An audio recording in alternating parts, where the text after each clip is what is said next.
रोज नई वीडियो देखने के लिए द इंडियन वॉइस को सब्सक्राइब करें और बेल आइकन यानी घंटी जरूर दबाएं। नमस्कार दोस्तों आज की वीडियो बहुत ही इम्पोर्टेंट है। आज हम आपके सामने रखने वाले हैं संत साधु शंकराचार्य, जो अपने बयान में यह कह रहे हैं कि मंदिर नहीं बल्कि मस्जिद ही बनना चाहिए। उसके साथ साथ आपके सामने कुछ जाने पहचाने और अच्छे आदमी का बयान आपके सामने रखने वाले हैं। वह भी इस बात से संतुष्ट नहीं है कि जो अयोध्या का फैसला आया है। दोस्तों यह वीडियो बनाने में बहुत ही मेहनत लगा है, तो आपसे रिक्वेस्ट है कि आप यह वीडियो को लाइक करके शेयर जरूर कर दीजिएगा। तो चलिए वीडियो देख लेते हैं। मैं 25 साल से पूरे देश के लोगों को चैलेंज दे रहा हूं। चैलेंज मेरा कहना यह है, राम इस देश में कभी पैदा हुआ ही नहीं। कोई भी देश का इतिहासकार, विश्व हिंदू परिषद हो, आरएसएस के भागवत हो, भागवत के और पिताजी हो, या कोई मनीषी हो, दार्शनिक हो, इतिहासकार हो, संत हो, साधु हो, शंकराचार्य हो, कोई भी ये सिद्ध करे कि राम यहां पैदा हुआ, मैं कहता हूं राम कभी यहां पैदा हुआ ही नहीं।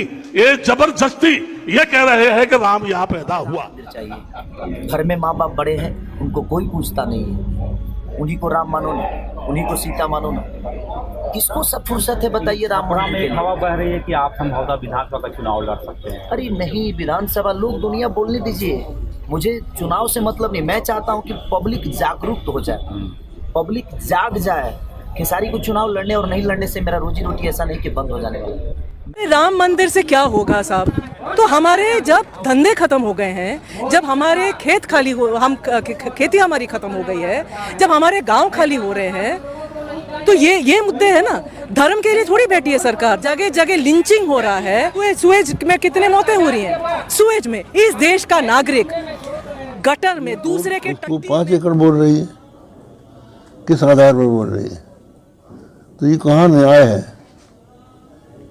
तो हमको तो लगता है कि सरकारी दबाव में आकर ये फैसला हुआ है। फैसले से खुश है या नहीं है? हाँ? फैसले से खुश है या नहीं है? खुश भी हैं और नहीं भी हैं। राम मंदिर बनने से क्या अनएम्प्लॉयमेंट खत्म हो जाएगा, चाइल्ड मेल न्यूट्रिशन खत्म हो जाएगा, फार्मर्स डिस्ट्रेस खत्म हो जाएगा। राम ये सब इलेक्शन के लिए, क्योंकि चुनाव आ रहा है इसीलिए चिल्ला रहे हैं। देखा था वहाँ पर मंदिर, और अगर मंदिर था भी वहाँ पर, और अगर उस वक्त आज ही इतने सालों पहले वहाँ मस्जिद बन गई थी, तो फिर से उसे तोड़ के आप क्यों बनाएंगे मंदिर? और अगर आपको बनाना, हिंदू खतरे में नहीं है, ये देश खतरे में है। ये देश खतरे में है मोदी जी, अमित शाह जैसे लोगों से, प्रज्ञा ठाकुर जैसे लोगों से। ये देश खतरे में है। आज जो सुप्रीम कोर्ट के जज ने जो बाबरी मस्जिद पर फैसला सुनाया है, वो बहुत ही निंदनीय और भ्रष्ट है। जो राम का न कोई प्रमाण है, न कोई साक्ष्य है, न कोई इतिहास है, उस राम पर सुप्रीम कोर्ट के जज ने फैसला सुनाया है। जानते हैं ये सब दबाव में किया है सुप्रीम कोर्ट के जज ने। भाइयों से कहना चाहूंगी कि ये मंदिर के चक्कर में आप लोगों को पड़ने की कोई जरूरत नहीं, क्योंकि ये मंदिर आपको बंधुआ मजदूर बनाएगी और आने वाली पीढ़ी को गुलाम बनाएगी। और मुस्लिम भाइयों, आप लोग कान खोल करके सुन लीजिए, आज बाबरी मस्जिद की बारी है और अगला आगरा के ताजमहल की बारी होगी। ये लिख करके रख लीजिए आप लोग, क्योंकि यहाँ पे एक ही जाति विशेष का कब्जा है हिंदुस्तान। ये 2 लोग कौन हैं जिन्होंने 92 में ढांचा तोड़ा था, बाबरी मस्जिद तोड़ी थी, और 1949 की रात चोरी छुपे वहां पर मूर्ति रखकर आए थे। तो अदालत ने कहा कि ये 2 काम इलीगल हैं। तो इससे जुड़े जो भी लोग हैं उनको इस फैसले से बाहर किया है और कहा है कि ये अपराधी की कतार में हैं। जो देखो जहां मंदिर खड़ा कर देता है। कभी सोचा आपने किसको बुला रहे हो आप? हैं? कभी विचार किया, कभी दिमाग लगाया कि मैंने मंदिर बना दिया? ध्यान रखना कि जोश तो आ गया। भगवान है ही नहीं। चैलेंज देता हूं, मेरा चैलेंज है भारत के सभी साधु सन्यासियों को, कोई ऐसा है जो ईश्वर का साक्षात दर्शन कराए? क्या कोई ऐसा आदमी है जो भगवान से सीधा दर्शन करा दे?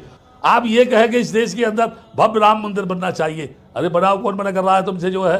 लेकिन याद रखो, कल्पना की धरा के ऊपर महल खड़े नहीं होते हैं, बालू के ढेर पर बिल्डिंग खड़ी नहीं होती है, शीशे के मकान में रहने वाले दूसरों पर पत्थर नहीं फेंकते हैं। अगर जितने भी मान लीजिए ईश्वर के मानने वाले लोग हैं, आस्थावान लोग हैं, तो मंदिरों में से मुकुट चोरी क्यों हो जाते हैं, जेवर चोरी क्यों हो जाते हैं, खजाने क्यों चोरी हो जाते हैं? क्या वो पुजारी जो बैठा हुआ है वो भगवान को नहीं मानता है? अगर कोई मुझसे पूछे तो मैं ये कहूँगा, जो ईश्वर विश्वास करने वाला है सही माने में वो ईश्वरवाद की दुहाई दे रहा है, लेकिन पक्का नास्तिक है, क्योंकि वो जानता है भगवान है ही नहीं, इसलिए वो सारी बदमाशी करता है। एक दिन में फैसला जो इतने सालों से रुका पड़ा था, फिर भेजते हैं बूटा सिंह गृह मंत्री को, जाओ नींव रख दो, संगे बुनियाद, मंदिर बनना शुरू हो जाए, हिंदू भी खुश हो जाएंगे। अरे ये कौन सा नाटक हो गया भाई? प्रधानमंत्री का यही काम रह गया? बेरोजगारी मिटाओ, सबको बच्चों को एक जैसी पढ़ाई का इंतजाम करो, सब बीमार को एक जैसी दवाई का इंतजाम करो। तुम्हें क्या पड़ा हुआ है कि मंदिर चाहिए कि मस्जिद चाहिए? बोले नहीं नहीं नहीं, हम इसका भी कर देते हैं, सबकी वोटें बटोर लेंगे, आराम से बटोर लो, वोट बैंक बना लो। तो बूटा सिंह ने जाके संगे बुनियाद रख दी और कहा यहां से मंदिर बनेगा, इतना बढ़िया बनेगा, ये है वो है। अडवाणी जी ने रथ यात्रा निकाली, मंडल कमीशन वीपी सिंह ने लागू किया था पिछड़ों के लिए आरक्षण की बात। अडवाणी ने सोचा यार ये सारे पिछड़े तो हिंदू हैं और इसको ये ले जाएगा, मेरे पास क्या रहेगा, मैं किस पार्टी का नेता बना रहूंगा, तो कैसे इनको लाया जाए? बोले तेरे पास मंडल है वीपी सिंह, मेरे पास कमंडल है, और मैं कमंडल से देखता हूं तेरे हिंदुओं को मैं इधर ले आऊंगा तोड़ के। और जब रथ यात्रा निकाली सोमनाथ से, पूरी सरकार हिलने लगी और मुझे बुलाया वीपी सिंह जी ने, क्योंकि मैं मंडल कमीशन का समर्थन कर रहा था, उनकी पार्टी में नहीं था। मैंने कहा अच्छा काम है, पिछड़ों को सामाजिक न्याय मिलना चाहिए। तो उन्होंने मुझे कहा स्वामी जी इसका भी कोई हल निकालो, इस मंदिर का, ये मस्जिद वाला जो बाबरी मस्जिद। मेरे दोस्त थे सैयद साहबुद्दीन, हमारी पार्टी में थे, चंद्रशेखर जी के साथ मैं भी और वो भी। तो मैंने उनसे जाकर के पूछा, जफर याब जिलानी साहब से बात की, कोई रास्ता बताइए। उन्होंने मुझे बताया रास्ता, कहने लगे मस्जिद की जगह जो है पूरी की पूरी 2.7 एकड़ जमीन है, उसके सामने 65-67 एकड़, लगभग 70 एकड़ जमीन खाली पड़ी है, वो जमीन दे दीजिए इनको। जब अडवाणी जी रथ यात्रा में बैठ के दिल्ली आए, इधर आने से पहले पटना के बिहार में घुसने से पहले, बिहार में घुसने से पहले तो लालू जी ने गिरफ्तार कर लिया, उससे पहले की बात मैं बता रहा हूं। जब वीपी सिंह जी आए और कहने लगे ये क्या समाधान है, तो हमने वो नक्शा खोल करके बताया उनको कि देखिए ऐसा ऐसा भव्य मंदिर बन सकता है, आप ले लीजिए जितनी जमीन चाहिए, 3.25 एकड़ को छोड़ के, और 30 एकड़ ले लीजिए, 35, 40, 50 एकड़ ले लीजिए। तो अडवाणी जी मुस्कुराए और बोले मुझे बेवकूफ़ समझ रखा है कि मैं राम का एक और मंदिर बनाने निकला हूं, आपने मेरा नारा नहीं सुना? हमने कहा उनसे एक बार फिर बताइए क्या है नारा? कह लगे सौगंध राम की खाते हैं, मंदिर वहीं बनाएंगे। बोलने लगे वहीं का मतलब समझिए। हमने कहा वहीं का मतलब तो अयोध्या में। बोले ना, वहीं का मतलब है वो जो बाबरी मस्जिद है उसके बीचों बीच में 4 फुट बाई 4 फुट का जो मिंबर होता है जिस पे खड़ा होके इमाम खुतबा करता है, वहीं ठीक उसी जगह पर राम जी पैदा हुए, रामलला उसी।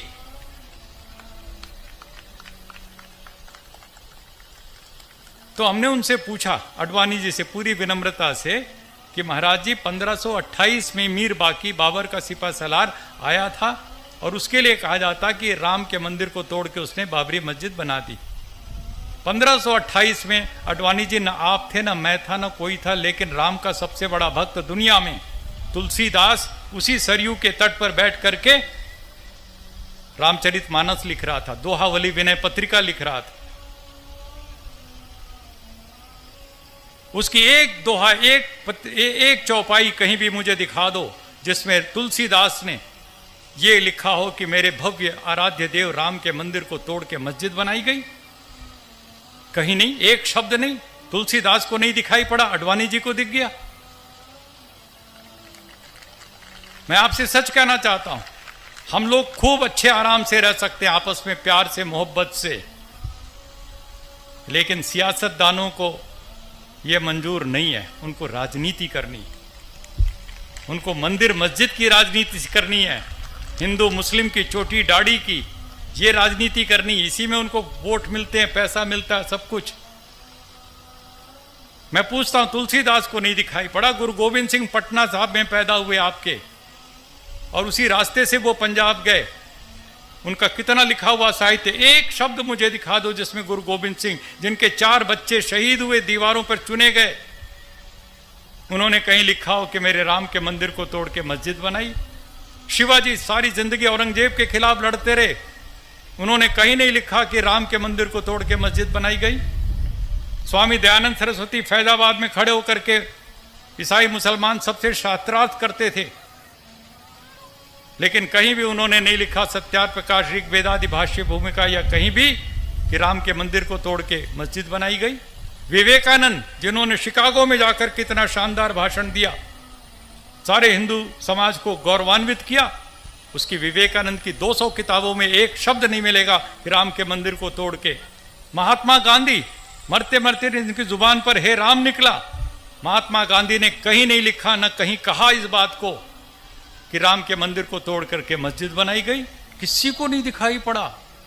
लेकिन जिनको सियासत करनी है उनको दिखाई ही दिखाई पड़ रहा है। ये गंदी सियासत, ये सांप्रदायिकता की राजनीति यदि हम और आप मिलकर के बंद नहीं करेंगे, जो बात अभी कह रहे थे लोकेश मुनि जी, ये तो लड़ा करके अपनी गद्दी पक्की करना चाहेंगे। तुम्हें और हमें ये सावधान रहने की जरूरत है कि हम इनकी चालाकियों में नहीं आएंगे। ये लड़ाना चाहते हैं, हमें बांटना चाहते हैं, हमें तोड़ना चाहते हैं अंदर से। इनका कोई लेना देना नहीं किसी राम से या किसी से। मैंने तो योगी आदित्यनाथ जी से अभी लखनऊ की बहुत बड़ी रैली में मैंने खड़े होकर के पूछा, 50,000 की भीड़ में, मैंने कहा योगी आदित्यनाथ जी, आप तो योगी हैं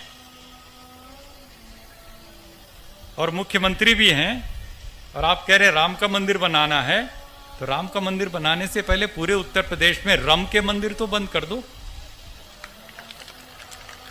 रम के मंदिर तो धड़ाधड़ खुलते जा रहे हो और कह रहे हो राम का मंदिर बनाएंगे। कैसे बनेगा राम का मंदिर? तो ये सारी की सारी चीजों को यदि हम और आप मिलकर के ईमानदारी से सोचेंगे, कुछ करने का जज्बा लेकर के आगे चलेंगे, और उसके लिए हमें अहद करना पड़ेगा। अगर हो सके तो अब कोई शम्मा जलाइए, अगर हो सके तो अब कोई शम्मा जलाइए, इस दौरे सियासत का अंधेरा मिटाइए।